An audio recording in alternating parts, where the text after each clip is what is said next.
지난주에는 우리가 예수님에 대해서 말씀을 통해서 나누었습니다. 오늘은 예수님만큼이나 유명한 사람에 대해서 한번 나눠보려고 하는데요. 그의 이름은 바로 우리가 오늘 말씀에서 읽은 바울, 사도 바울입니다.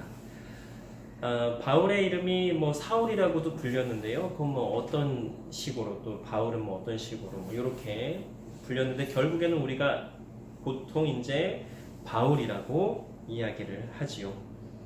바울 사도는요, 지금으로 봐도 매우 어려운 일들을 해냈습니다.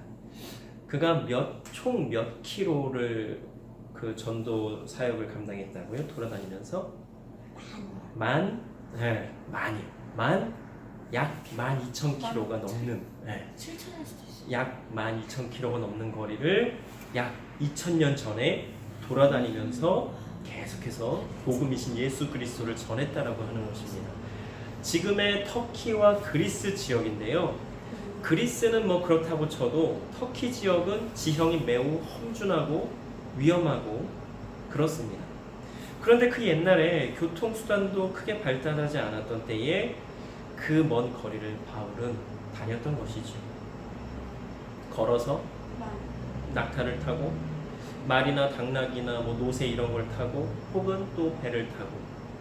지금으로 보면요, 서울에서 부산까지를 약 500km라고 한다면, 정확히는 400 몇십 킬로지만 어쨌든 500km라고 예를 들면 서울에서 부산까지 24번을 왔다 갔다 한 거예요.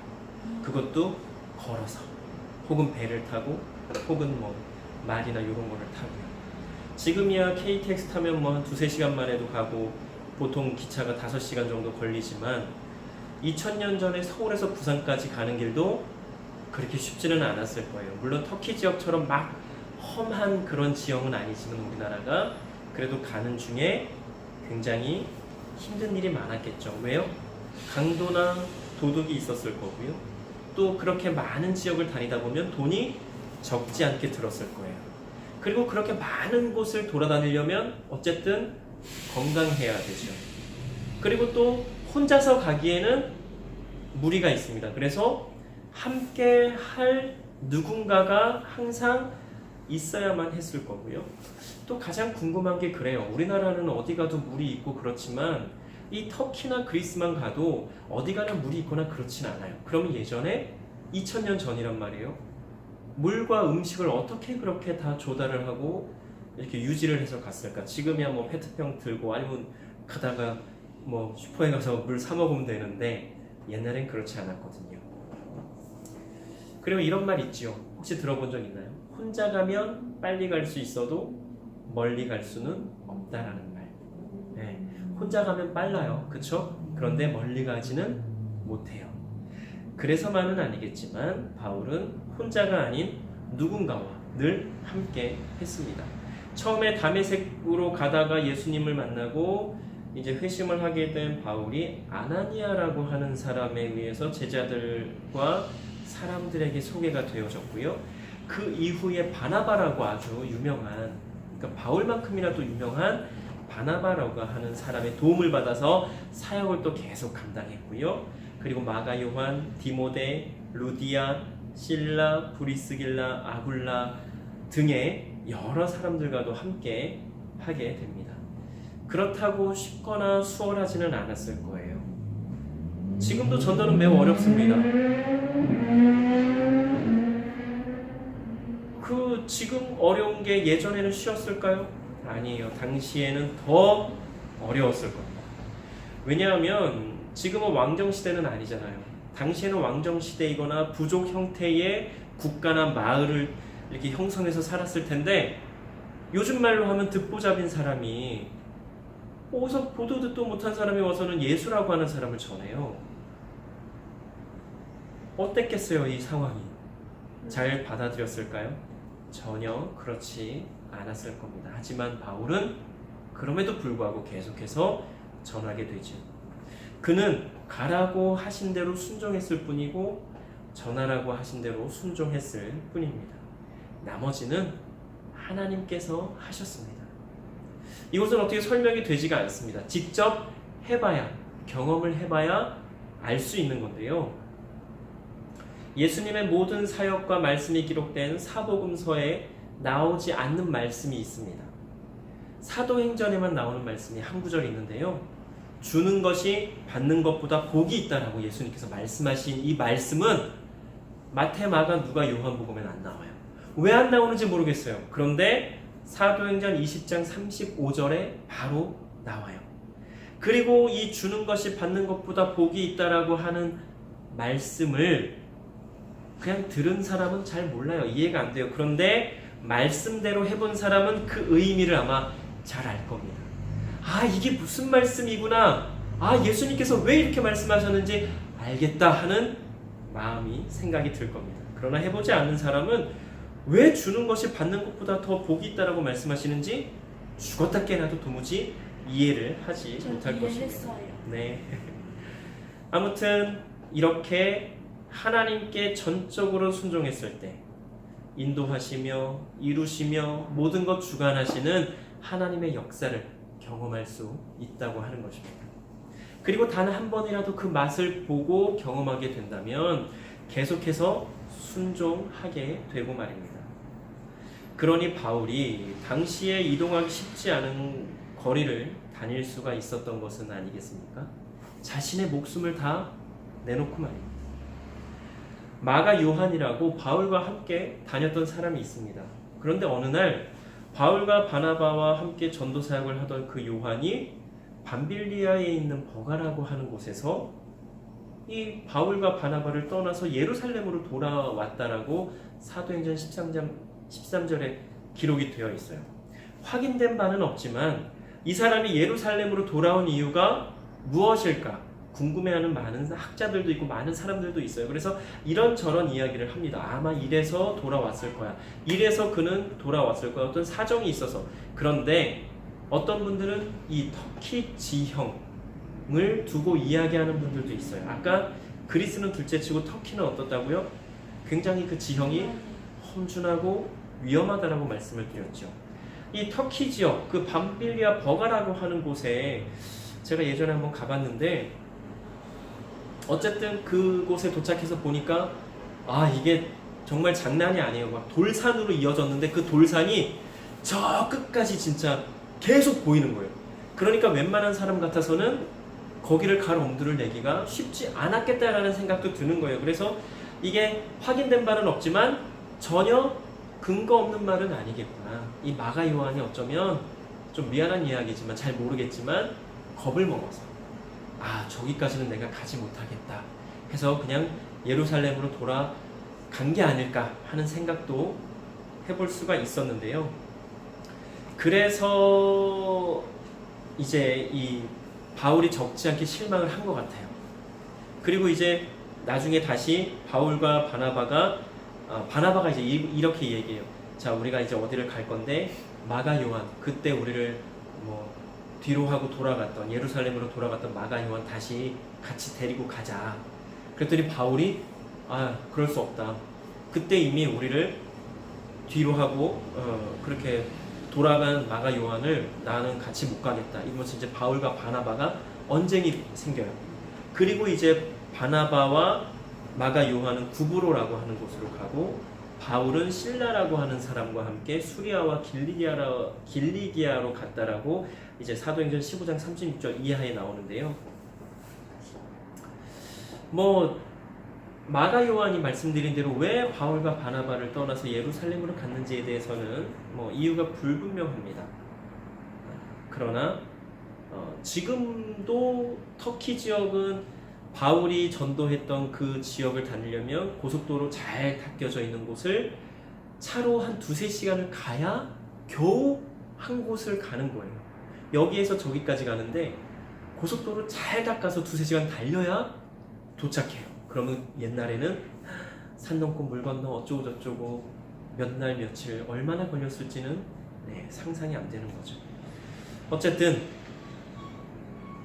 뭐 그렇게 해서 이제 바울과 바나바가 헤어지게 되고 바울이 이제 이렇게 고백을 해요. 여러 이제 그 전도 사역을 하면서 복음이신 예수님을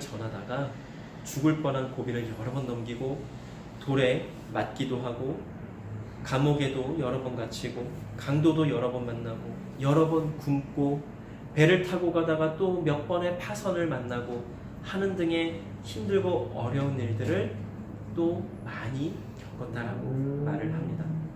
보통의 경우에는 만약에 이랬다면 어느 정도 하다가 그만뒀을 겁니다. 너무 힘이 드니까요. 그러나 바울은 포기하지 않았습니다. 이유가 무엇이었을까요? 왜 바울은 그토록 힘들고 어렵고 때로는 자신의 목숨이 위협받는 상황에서도 포기하지 않고 복음이신 예수님을 전하려고 했던 걸까요? 여러 가지 이유가 있겠지만 자신이 받은 사랑이 너무나 커서는 아닐까요? 내가 받은 사랑이 너무 크기 때문에 그 사랑을 전하지 않고는 견딜 수가 없었던 것은 아니겠습니까? 죽을 수밖에 없었던 자신을 살려주시고 변화되게 해주신 예수님의 그 십자가 사랑이 너무나 커서 그 큰 사랑 받은 자로서 그 사랑 전하지 않고는 못 견디겠어서 그런 것은 아니겠습니까? 또 이제까지 자신이 진리라고 생각했던 그 율법, 그게 전부가 아니라, 그게 진리가 아니라 진짜 진리는 예수 그리스도라고 하는 것을 그가 알게 되어서 자신처럼 진리에 대해서 잘못 알고 있는 사람들에게 제대로 된 진리를 전해야겠다라는 마음이 커서 또한 그렇게 목숨을 걸고 진리이시고 생명이신 예수님, 진짜 복음이신 예수님을 전했던 것은 아니겠습니까? 지금 우리가 이렇게 교회를 섬기는 이유 또한 그러한 마음을 주셔서가 아닐까요? 사도 바울은 아시겠지만 당시에 대단한 사람이었습니다. 그렇죠? 상위 0.1%에 드는 사람이었습니다. 그러나 그는 그 대단한 자신의 모든 것들을 다 뒤로하고 다 버리고 생명과 진리 되시는 예수 그리스도를 전했다라고 하는 것입니다. 우리는 어떻습니까? 우리의 삶에서 잘 전하고 있습니까? 말로만이 아니라 몸으로 우리의 삶을 통해서 예수 그리스도를 나타내고 있습니까? 이것은 결코 쉬운 일은 아닙니다. 그러나 우리의 삶에서 예수 그리스도가 드러나게 해야만 합니다. 예수 그리스도가 나타나는 삶을 살아야만 한다고 하는 것입니다. 야곱의 아들 요셉 잘 알지요? 이 요셉이 무엇을 어떻게 했는지 잘 모르겠습니다. 성경에 잘 나와 있지 않아요. 그러나 하나님께서는 요셉과 함께 하셨고 하나님을 모르는 모든 사람들이 요셉과 함께 하시는 하나님을 보았습니다. 그리고 그에게 많은 일들을 이제 믿고 맡기게 되죠.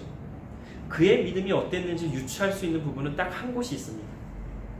보디발의 아내가 그를 유혹했을 때 요셉이 한 말입니다. 창세기 39장 9절인데요. 이 집에는 나보다 큰 이가 없으며 주인이 아무것도 내게 금하지 아니하였어도 금한 것은 당신뿐이니 당신은 그의 아내이니라. 그런즉 내가 어찌 이 큰 악을 행하여 하나님께 죄를 지으리이까. 그리고 40절입니다. 여인이 날마다 요셉에게 청하였으나 요셉이 듣지 아니하여 동침하지 아니할 뿐더러 함께 있지도 아니하니라. 요셉이 한 말은 하나님 앞에 어찌 범죄할 수 있겠냐라고 하는 말이었어요. 그리고 자신을 믿고 모든 것을 자신에게 맡겨준 그 주인을 어떻게 배신할 수 있느냐라고 말한 것이죠. 하나님 앞에서도 사람 앞에서도 범죄하지 않고자 하며 그렇게 살았기에 하나님께서 요셉과 함께 하시며 그런 요셉임을 사람들이 본 것은 아니겠습니까? 반대로 하나님께서 자신과 함께 하심을 알았기에 요셉이 혹은 그렇게 한 것은 아니었을까요? 둘 중에 어떤 것이었다고 해도 요셉은 하나님과 사람들에게 죄를 짓지 않고자 했음을 우리는 말씀을 통해서 분명히 알 수가 있습니다. 또 그가 형들에 의해서 구덩이에 갇히게 되었을 때에도, 그리고 미디안 상인에게 팔리고 결국에는 그 보디발의 노예가 되었을 때에도 그는 형들을 원망하지 않습니다. 또 보디발의 아내에 의해서 감옥에 갇히게 되었을 때에도 자신의 신세를 한탄하지 않아요. 하나님을 원망하지 않습니다. 어디를 가나 요셉은 하나님과 함께 했고 하나님께서는 요셉과 함께 하셨습니다. 바울도 하나님께로 향한 바울의 마음 아시고 그와 함께 하시며 모든 전도의 여정에 함께 하시며 인도해 주신 것은 아니겠습니까? 하나님께서 말이죠. 혹은 우리가 알지 못하는 때부터 하나님께서는 바울을 이미 택하셨을 수도 있고 말입니다. 하나님을 속일 수 있을까요? 사람을 속일 수 있을까요? 사람을 속이는 것은 가능합니다. 그러나 잠깐은 가능하겠지만 결국에는 그 거짓은 다 드러나게 되어 있습니다. 숨기고 속이는 것은 잠깐일 뿐입니다. 그러나 진실함은 영원할 것입니다. 하나님 앞에서도 사람들 앞에서도 진실된 삶을 살며 하나님께서 원하시는 대로, 하나님께서 말씀하시는 대로, 하나님께서 인도하시는 대로 살며 하나님께 영광이 되는 우리 모두가 되기를 간절히 소망합니다. 기도 드리시겠습니다. 사랑과 은혜의 하나님, 참으로 감사합니다. 오늘도 귀한 말씀을 통해서 여러 가지를 생각하게 하여 주시고 또한 깨닫게 하여 주시니 참으로 감사를 드립니다. 하나님, 믿음의 사람으로 산다는 게 너무나도 쉽지 않고 어려움을 고백합니다. 그러나 늘 고민하며 깨어서 갈등하며 그럼에도 하나님께서 원하시는 대로 살고자 애쓰며 노력하며 몸부림치며 발버둥치는 우리가 되게 하여 주시옵소서. 이 세상에 무릎 꿇지 말게 하여 주시고 세상이 원하는 삶이 아니라 하나님께서 원하시는 삶을 살아가는 우리가 되게 하여 주시옵소서. 감사드리며 예수님 이름으로 기도드립니다.